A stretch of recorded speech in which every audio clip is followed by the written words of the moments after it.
और अब हम निवेदन करेंगे माननीय राष्ट्रपति महोदय जी का अभिनंदन हम चाहेंगे, कुछ स्मृति चिन्ह से हो। और सबसे पहले मेरा अनुरोध है सार्वदेशिक सभा के प्रधान श्रीमान सुरेश चंद्र आर्य जी, वे जिस यज्ञ की ज्योति को प्रज्वलित किया गया था वो यज्ञ की ज्योति निरंतर प्रज्वलित रहे। वे यज्ञ की ज्योति को सबसे प्रथम माननीय राष्ट्रपति महोदय जी को भेंट कर रहे हैं। एक बार करते ध्वनि द्वारा अभिनंदन। ये यज्ञ की ज्योति निरंतर प्रज्वलित रहे, आगे बढ़ती रहे, ऊंची उठती रहे, इसी भावना के साथ में राष्ट्र यज्ञ की ज्योति है, ये धर्म के यज्ञ की ज्योति है ये यज्ञ कुंड महर्षि सिद्धांत का ही प्रेरणा का परिणाम था। बहुत बहुत आभार, बहुत बहुत धन्यवाद। मैं निवेदन करूंगा श्रीमान डॉक्टर पूनम सूरी जी से कि वे महर्षि सिद्धांत का चित्र भेंट करें आदरणीय माननीय राष्ट्रपति महोदय जी को।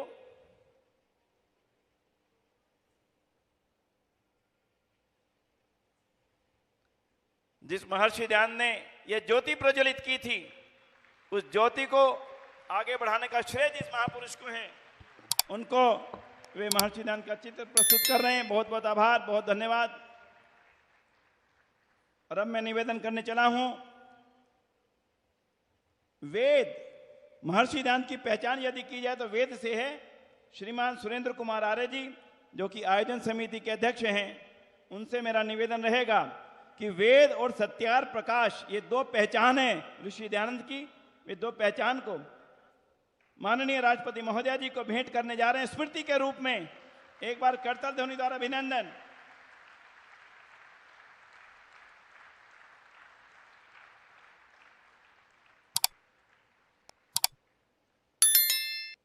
मेरा अनुरोध है श्रीमान डॉक्टर पूनम सूरी जी से कि वे आचार्य देवव्रत जी को एक स्मृति चिन्ह भेंट करेंगे प्रधान जी इस ओर से। माननीय आचार्य देवव्रत जी गवर्नर गुजरात, वे इस समारोह में उन्होंने हमें पर्याप्त आशीर्वाद प्रदान किया है। एक बार करतो ध्वनि द्वारा अभिनंदन। बहुत बहुत आभार, बहुत बहुत धन्यवाद। और मेरा अनुरोध है श्रीमान सुरेंद्र कुमार आर्य जी से कि वे एक प्रतीक चिन्ह माननीय मुख्यमंत्री महोदय को,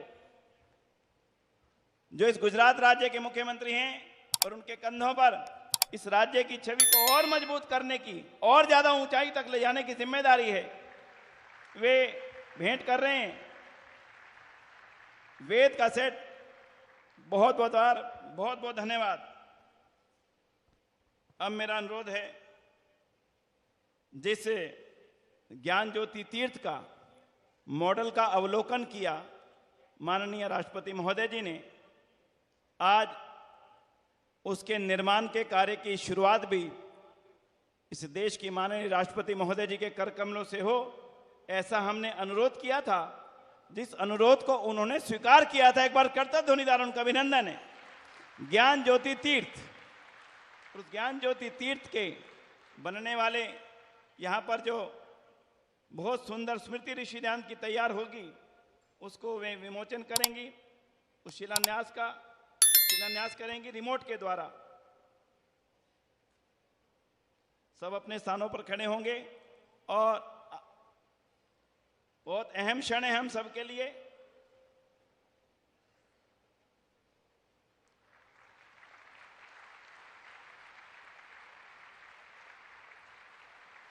थोड़ा मोबाइल पीछे हटाइए प्लीज, मोबाइल इसमें आ रहा है प्लीज। ज्ञान ज्योति तीर्थ का शिलान्यास श्रीमती द्रौपदी मुर्मू, भारत की माननीय राष्ट्रपति के शुभ कर कमलों द्वारा माननीय आचार्य देवव्रत जी, माननीय भूपेंद्र भाई पटेल जी के उपस्थिति में संपन्न हुआ, ऐसा इस पट पर अंकित है। बहुत बहुत आभार, बहुत बहुत धन्यवाद। अब मैं निवेदन करने जा रहा हूं गुजरात राज्य के राज्यपाल महोदय, जिनका पूरा जीवन प्राकृतिक कृषि की, गुरुकुल परंपरा को, गौ परंपरा को, महर्षि दयानंद के सिद्धांतों को, आर्ष प्रणाली को, वेदों के ज्ञान को सारे आर्य जगत में, संसार में फैलाने के लिए समर्पित रहा। और आज उनके कंधों पर गुजरात राज्य के राज्यपाल की बहुत अहम जिम्मेदारी है। और आज हमारे इस समारोह में प्रथम दिवस से लेकर के आज समापन समारोह के अवसर तक वे हमारे साथ हर कदम पर मौजूद रहें।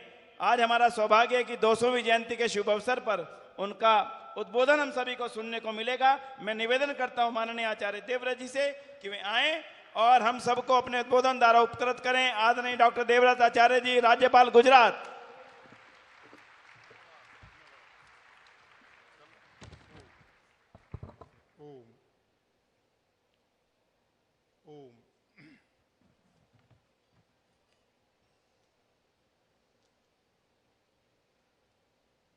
भारत की सौम्यता, सज्जनता, नम्रता और सादगी की प्रतिमूर्ति भारत की माननीय राष्ट्रपति श्रीमती द्रौपदी मुर्मू जी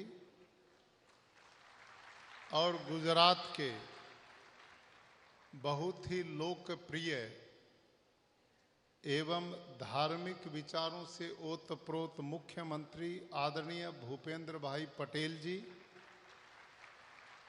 श्री सुरेश चंद्र आर्य जी, आदरणीय पद्मश्री पूनम सूरी जी, अध्यक्ष डीएवी प्रबंधकर्त्री सभा नई दिल्ली,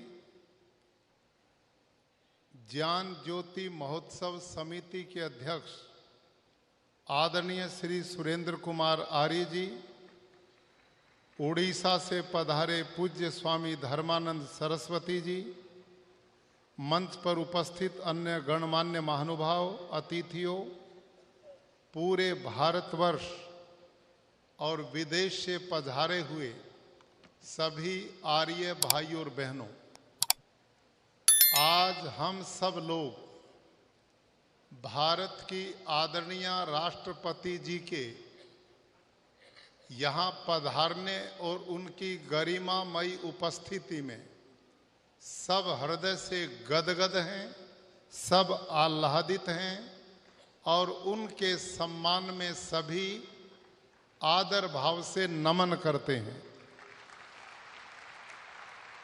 आदरणीय राष्ट्रपति जी, ऋषि दयानंद और उन द्वारा निर्मित आर्य समाज अपने स्थापना काल से ही एक राष्ट्रवादी संस्था है, जिसने अपने प्रारंभ काल से भारत के उत्थान का ही एक लक्ष्य लिया है।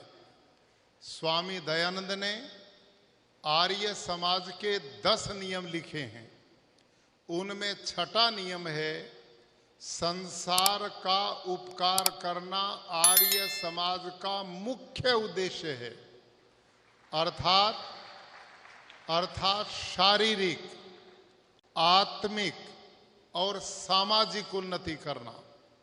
इन तीनों बिंदुओं पर आर्य समाज के विद्वानों ने, आर्य समाज के सन्यासियों ने, आर्य समाज की परंपरा को मानने वाले लोगों ने काम किया। जिस समय इस देश में महिलाओं को पढ़ने का अधिकार नहीं दिया जाता था, जिन लोगों को अछूत बोला जाता था, आदिवासी, दलित, वंचित, शोषित, ऐसा समाज जो मनुष्य समाज से ही अलग कर दिया गया था, उस जमाने में पहले महापुरुष थे ऋषि दयानंद सरस्वती, जिन्होंने इन विचारों को रद्दी की टोकरी में फेंकने का काम किया।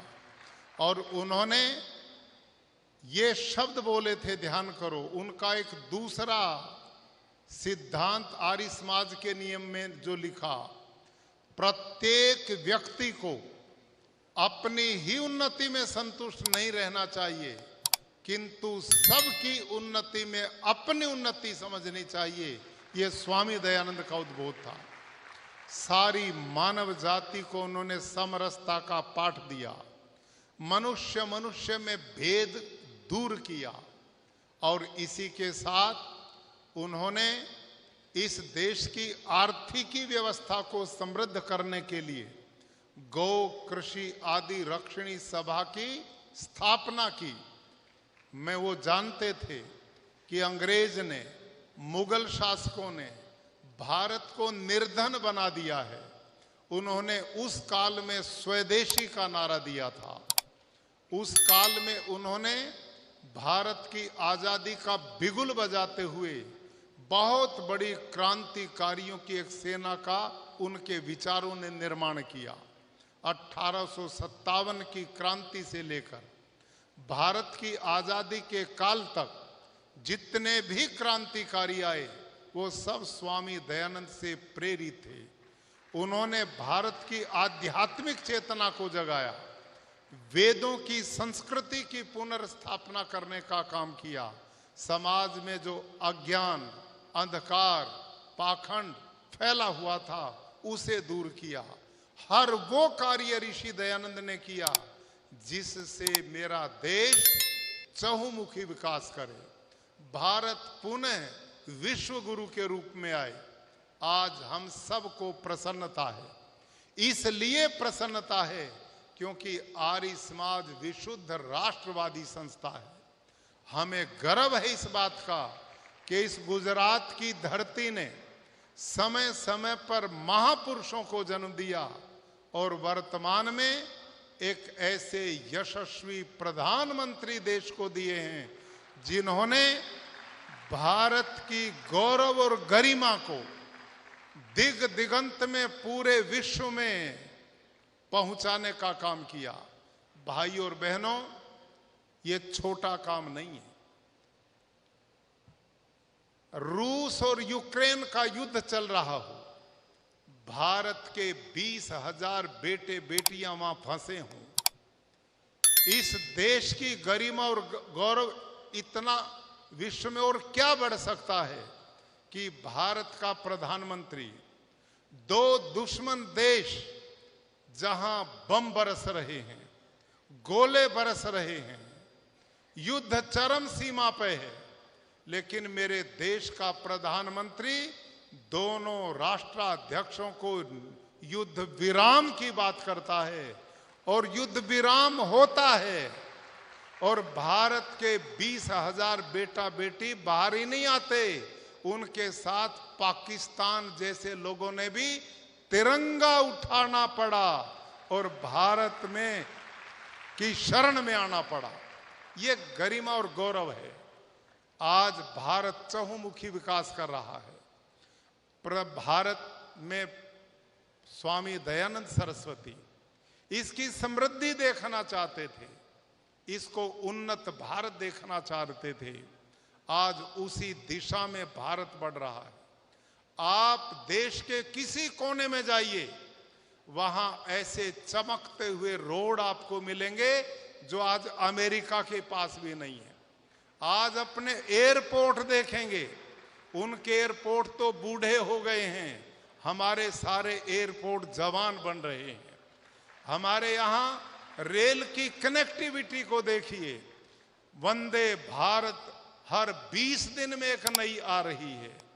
भाई और बहनों, यहाँ पर औद्योगिक क्रांति, आज भारत विश्व की 10वीं से 5वीं अर्थव्यवस्था बन चुका है और तीसरी बनने की तैयारी में है। भारत के प्रधानमंत्री ने अमृत काल को आज आने वाले 2047 तक एक विकसित भारत के रूप में आगे बढ़े। भारत आध्यात्मिक क्षेत्र में आगे बढ़े। भारत अपने खोए हुए आध्यात्मिक उस काल को पुनः वापस लेकर के आए। इस प्रकार की परिस्थितियां जब इस देश में आगे बढ़ रही हों तो इस देश का हर आर्य गदगद है। हर आर्य इस देश की प्रगति और विकास की दिशा में बढ़े, इसके लिए वो हर तरह से सहयोग के लिए तैयार है। हम ऐसे समय में ऋषि दयानंद सरस्वती का जन्म दिवस मना रहे हैं। उन्होंने जो आदेश हमें दिया था, मेरा देश आध्यात्मिक रूप से उन्नत हो, भौतिक रूप से उन्नत हो, सामाजिक रूप से उन्नत हो, यहाँ वेद की ऋचाएं गुंजायमान हों, यहाँ पर लोग सात्विक हों, निर्व्यसनी हों, किसी भी प्रकार की बुराइयों से दूर हों, ऐसा एक सभ्य शालीन समाज मेरे देश का बने। आज ये सब कुछ तेजी से बढ़ रहा है। हम इस सारे मिशन में मजबूती से भारत के पुनः खोए वैभव को दिलाने में आगे बढ़ने वाले हैं। और इसी अवसर पर हमने इन 3 दिनों तक इस विश्व स्तरीय भव्य सम्मेलन में अनेक कार्यक्रम यहां पर आयोजित किए हैं। आज इसका विधिवत समापन होगा। हम पुनः भारत की आदरणीय राष्ट्रपति महोदय के आभारी हैं। उन्होंने हम सब की प्रार्थना को स्वीकार किया और हमारे बीच में पधारी और हम सब का मार्गदर्शन करेंगी। इसी के साथ आप सब के प्रति शुभकामनाएं व्यक्त करते हुए आने वाले समय में हमने मिलकर ऋषि दयानंद, आर्य समाज, वेद के विचार को जनमानस तक पहुंचाने के अभियान को आगे बढ़ाना है। धन्यवाद। ओम शांति।